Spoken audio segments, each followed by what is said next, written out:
Lesson 73 is an extension of equations of circles. In example 3, they give us an equation of a circle. In part A, we need to identify the center part of the circle. Reminder, this is the center point of the circle formula. So we have our h and k values. H, k, which would be listed off up here. Well, in order to get a positive 3 here, your h value would have to be negative 3, and then our k value being 1, as k is negative here, and it is also showing you that it's minus 1 there, and minus 1 listed in this equation up here. Next, we need to go ahead and find the radius of the circle. So it says identify the radius of the circle. Well, r squared, here's our r squared value. So r squared equals 4. We need to find the radius, r. In order to find the radius, we need to use the square root to get rid of a square. So we would square root both sides, finding out that our radius would be 2. In part C, we're going to simply use the information from A and B to sketch a graph. So first start off by going ahead and plotting that center point, negative 3, 1, plot, and then we're going to use our radius to construct a graph. Our radius is 2, so I'm going to go up 2 units, to the right 2 units, down 2 units, and to the left 2 units. So now we can go ahead and construct that circle. Example 4 says a circle's diameter ends at negative 13, 12 and negative 3, 10. So if you picture your circle here and they're ending at these 2 points, this is your diameter, and you need to find, in part A, you need to find a midpoint. Well, to find the midpoint between these 2 points is you would use your midpoint formula to find that center point. That being said, we must know our midpoint formulas. To find the midpoint, we have our x1 plus x2 values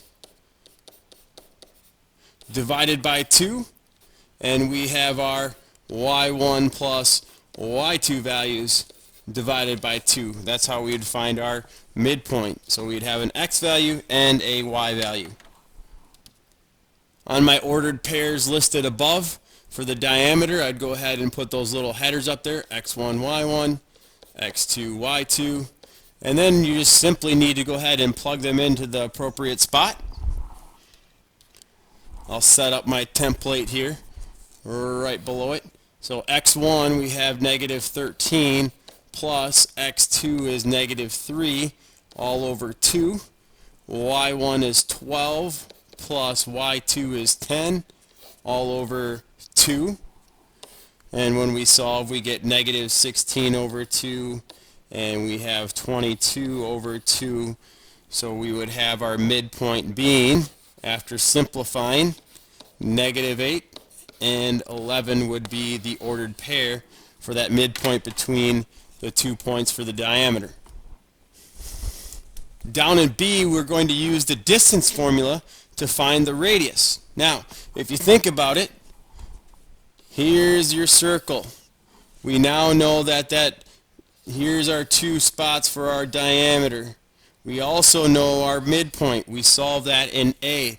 The midpoint is negative 8, 11 is the midpoint. We know the points for the diameter. So what you basically need to do is use one of these 2 points above and your midpoint to find out your radius. So let's just pick a point to use. Let's say we use that first one. We'll say that this point here is negative 13, 12. So we're going to use these 2 points, and when we connect that together, this would be our radius. To find that distance, you're going to use the distance formula. So I have elected to use negative 13, 12 and negative 8, 11 is my 2 ordered pairs, so I'll go ahead and put those headers up above it. And I need to remember the distance formula. which distance equals the square root of x squared minus x1 squared plus parentheses y2 minus y1 squared. So substitute in the values you know. So I've substituted in the values we know, and we find out that the distance equals the square root of, well, we have negative 8 minus negative 13. That's going to give us a positive 5, which is squared, plus we have 11 minus 12, which is negative 1, and that is squared. So we have 25 plus 1 in our square root, which gives us the square root of 26. And the square root of 26, therefore, would be our radius. That is the distance from one point on the outside of the circle to that center point. So following all that, last but not least, you're going to write the equation for the center, or for the circle. We are going to use the center point that we figured out, and that center point was negative 8, 11, and we also need to use our radius that we found out as well, and that was the square root of 26. So I'm going to go ahead and start off by writing out our equation of a circle formula. And there's the equation of a circle. So now we have to substitute in the HK values as we've done before.